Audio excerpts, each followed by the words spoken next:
എന്താ ബൂക്ക ഉറക്കായിരുന്ന? ഞമ്മക്ക് വെപ്പും കുടിയും തീറ്റയല്ലാണ്ട് വേറെന്താ ഇവിടെ പണി? അല്ല ഇതാരാണ്ടോ? ഇത് ബാപ്പൂട്ടി, ആചാര്യയുടെ സ്വന്തം ആളാ. സ്വന്തം ആളെന്ന് പറഞ്ഞാ ബാപ്പാന്റെ വഴിയിലാ ഉമ്മാന്റെ വഴിയിലാ? അതൊക്കെ നമുക്ക് പിന്നെ പറയാം. ബാപ്പൂട്ടി കുറെ ദിവസം ഇവിടെ ഉണ്ടാവും. അബൂക്ക വേണം ബാപ്പൂട്ടിയുടെ എല്ലാ കാര്യങ്ങളും നോക്കാൻ. അത് ഞമ്മൾ ഏറ്റ്. ഒന്ന് മുണ്ടിയും പറഞ്ഞിരിക്കാൻ ഒരാളായല്ല.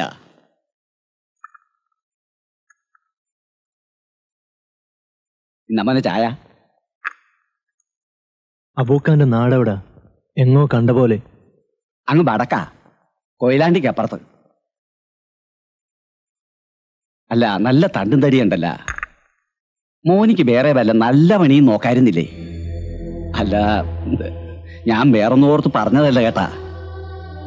ഈ ഹാജിയാരുടെ കൂടെ ഒരിക്കൽ കൂടിയാലുണ്ടല്ല, ചക്കപ്പശമെ പഞ്ഞു പിടിച്ചതുപോലെയാണ്. വിട്ടുപോരാൻ ഒക്കൂല.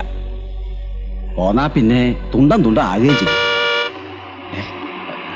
മൂപ്പര് വരണണ്ടെന്ന് തോന്നുന്നു. ഞാൻ പറഞ്ഞതൊക്കെ ഈ ചെവിയിലൂടെ കേട്ട് മറ്റേ ചെവിയിലൂടെ വിട്ടുകളാ.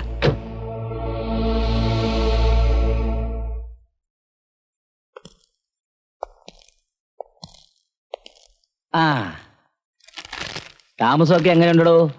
എനക്കിഷ്ടപ്പെട്ട? പിന്നെ ഇത് കുറെ കുപ്പായങ്ങളാ. ഈ ഞമ്മളോടെ നിൽക്കുമ്പോ എനക്കുറെ വീറും വൃത്തിയൊക്കെ വേണം. അല്ലോടാണിതാ? പിന്നെ പിന്നെ നമ്മൾ വന്നത് 2 ദിവസം കഴിയുമ്പോ ഒരു കപ്പല് പുറംകടലിൽ വരും. അത് ഞമ്മക്കുള്ള 3-4 പെട്ടികളുണ്ട്. കസ്റ്റംസിന്റെയും പോലീസിന്റെയും കണ്ണിപ്പെടാതെ ഈ അത് കരക്കെത്തിക്കണം. സഹായത്തിന് നമ്മുടെ ആൾക്കാരുണ്ടാവും. പിന്നെ ഇതും വെച്ചോളിൻ, മനസ്സിന്റെ ഒരു ബലത്തിനാ. ബാപ്പൂട്ടിയുടെ മനസ്സിന് കരുത്ത് കിട്ടാൻ ഒരായുധത്തിന്റെ ആവശ്യമില്ലടൂ. പരട്ട് ഹാജിയാരെ 14 വർഷത്തെ അനുഭവങ്ങളുടെ തീയാണ് നെഞ്ചിൽ. ഒരു നിമിഷം കൊണ്ട് നിന്നെ ചുട്ടെടുക്കാൻ എനിക്ക് കഴിയും. പക്ഷെ വേണ്ട, നീ അങ്ങനെ മരിക്കാൻ പാടില്ല. അനക്കെന്താണ് ബാപ്പൂട്ടി ഒരു ആലോചന? ഒന്നുമില്ല. അപ്പൊ എല്ലാം പറഞ്ഞ പോലെ. അനക്കെന്തെങ്കിലും ആവശ്യമുണ്ടെങ്കിൽ നീ അനതിനോട് ചോദിച്ചാൽ മതി. അപ്പൊ നമ്മൾ വരട്ടെ. വരി. അൽഹംദുലില്ലാ.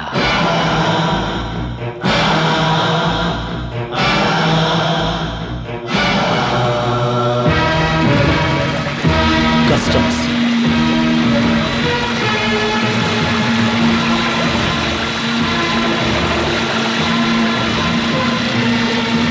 ഇനി എന്താ ചെയ്യാ?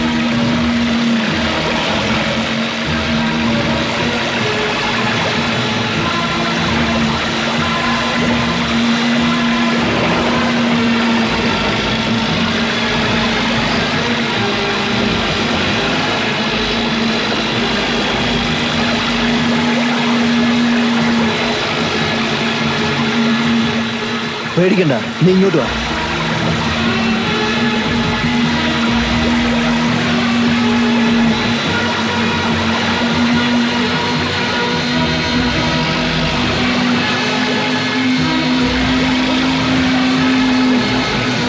നീ ആ ചീനവന്റെ അടിയിലൂടെ ചേർത്തുവിട്.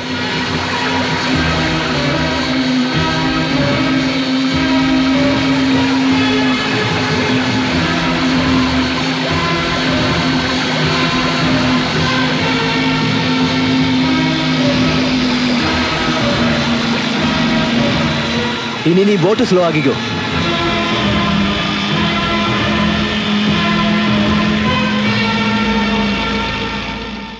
എവിടെയാണ് കപ്പലിൽ നിന്ന് കടത്തിക്കൊണ്ടുവന്ന ചരക്കുകൾ? ചരക്കുകളോ? ഇതിലൊന്നുമില്ല സാറേ. പിന്നെ എന്തിനാ ഞങ്ങളെ കണ്ടപ്പോൾ വെപ്രാളപ്പെട്ട് ഓടിയത്? അത് ഞാൻ വെറുതെ പ്രാക്ടീസ് ചെയ്തതാ. ഓ, നിന്റെ ഒരു പ്രാക്ടീസ്. പോയിക്കോ.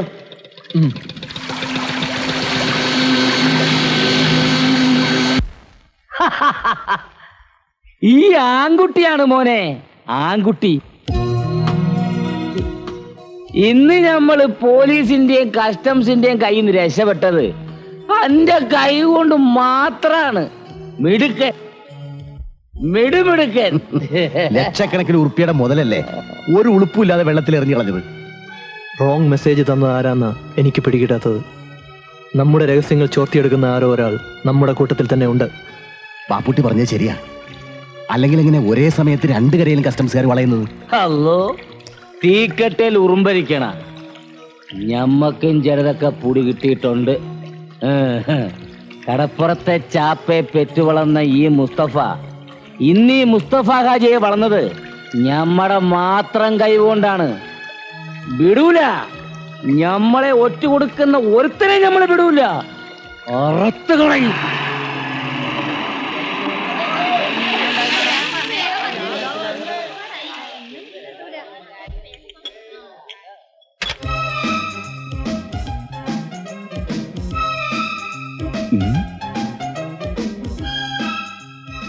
എടോ ലാസറേ, അങ്ങാട് നോക്കിയാട്ടെ.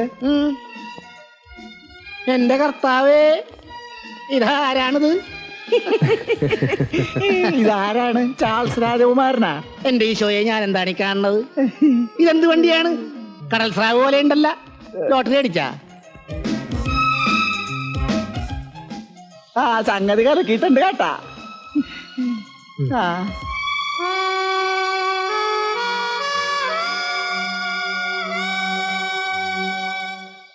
എന്താണ്ടാ ഞാരീനെ കിനാക്കാണേണ?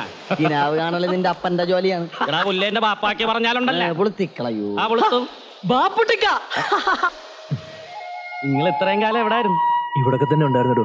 അന്ന് 4-5 തടിമാടന്മാര് വന്ന് വിളിച്ചപ്പോ ഒന്നും മിണ്ടാണ്ടും പറയാണ്ടും പോയതാണല്ലേ. കാണാണ്ടായപ്പോ ഞങ്ങൾ വിചാരിച്ച് മാർക്കോസിനെ പോലെ മൊലാളിന്റെ കൈ കൊണ്ട് കാഞ്ഞു കാണുന്നു. കണ്ടിട്ടൊരു മലങ്കോളടിച്ച മട്ടുണ്ടല്ലോ. ബിസിനസ് ആണ്, ജോലിയാണ്. പറയാൻ ഒരുപാടുണ്ടോ. ഞാൻ മാർക്കോസിന്റെ വീട് വരെ ഒന്ന് പോയിട്ട് വരാം. ആ പിന്നെ പോയിട്ട് വെക്കം വരുമല്ല. അന്തിക്കൊന്ന് കൂടണം കേട്ടാ. ഇന്നത്തെ ചെലവ് നിങ്ങളുടെയാണ്. ആയിക്കോട്ടെ. വൈകിട്ട് കാണണം കേട്ടാ. ഇന്നിപ്പോ നിന്റെ ആവശ്യമില്ലല്ല. നിന്നെ തഴഞ്ഞടായ വരും എന്ന് പറഞ്ഞിട്ട് നാളെ എത്രയായി? എന്റെ മോനെ മുതലാളിമാര് തല്ലി കൊന്നു കാണും. അമ്മച്ചിക്ക് അറിയാതെ മാർക്കോസിനൊന്നും സംഭവിച്ചിട്ടുണ്ടാവില്ല. കൊച്ചു ത്രേസ്യയെ കണ്ടില്ലല്ലോ. അത് പറയാൻ മറന്നുപോയി കേട്ടാ. അവളെ നമ്മുടെ ലോറൻസ് കെട്ടിക്കൊണ്ടുപോയി. പെങ്ങന്മാരൊക്കെ നല്ല നിലയിൽ കെട്ടിച്ചു കൊടുക്കണമെന്ന് എന്റെ മോന് വലിയ ആശയായിരുന്നു. കാശും മുത്തരി കൊടുക്കാതെ ഒരുത്തും കെട്ടിക്കൊണ്ട് പോയല്ല, അതന്നെ വലിയ ഭാഗ്യം. അതും ഇത് ഓർത്ത് അമ്മച്ചി വിഷമിക്കരുത്. ഇതാ ഇത് വെച്ചോളൂ. എനിക്കിതൊന്നും വേണ്ട മോനെ, എന്റെ മോനെ കണ്ടാൽ മാത്രം മതി. ആവശ്യങ്ങൾ ഒരുപാടുള്ളതാണല്ല മേടിച്ച പെങ്ങളെ. ഇത് വെച്ചോളൂ. ഞാൻ വരട്ടെ.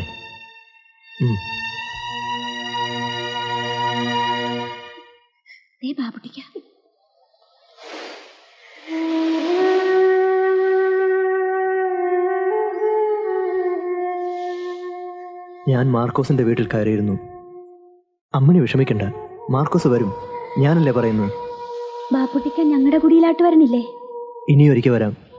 വരട്ടെ.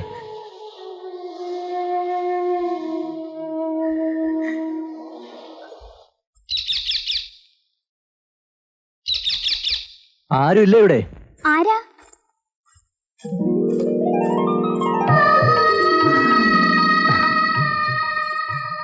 ഓ, എന്തിനാ വന്നത്?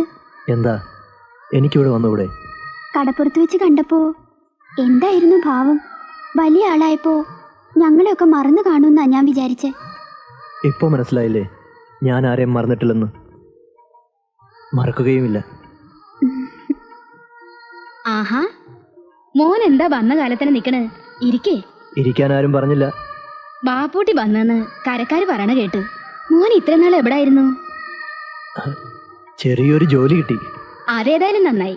തല്ലും വക്കാണോ ഒക്കെ ആയിട്ട് ഈ കടപ്പുറത്ത് കിടന്ന ജീവിതം പാഴാക്കണ്ടല്ല. മോനിരിക്കെ, ഞാൻ ചായ കൊണ്ടുവരാം. ചായ മാത്രം പോരാ, ഊണൂടെ കഴിച്ചേ പോന്നുള്ളൂ. ആയിക്കോട്ടെ.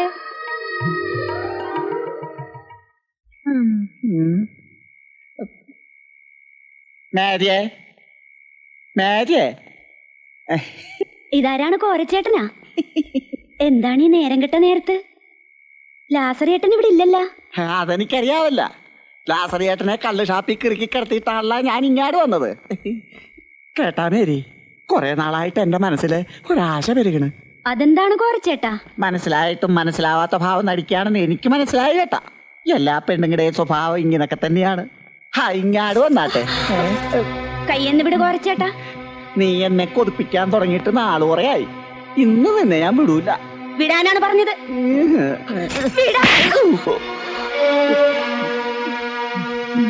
നിനക്കിഷ്ടമില്ലെങ്കിൽ വേണ്ട. നിന്റെ മട്ടും ഭാവവും കണ്ടപ്പം വേണ്ടപ്പെട്ട കൊച്ചാങ്ങളമാരോട് സഹകരിക്കുന്ന കൊച്ചു പെങ്ങളാണെന്ന് തോന്നി. ഞാൻ പോവുകയാണ്. പിന്നൊരു കാര്യം, അടിച്ചതോ അടി കൊണ്ടതും നാട്ടുകാരോട് പറയാൻ നിൽക്കണ്ട. അതിന്റെ നാണക്കേട് എനിക്കല്ല, നിനക്കാണ്, പിന്നെ നാട്ടുകാർക്കും.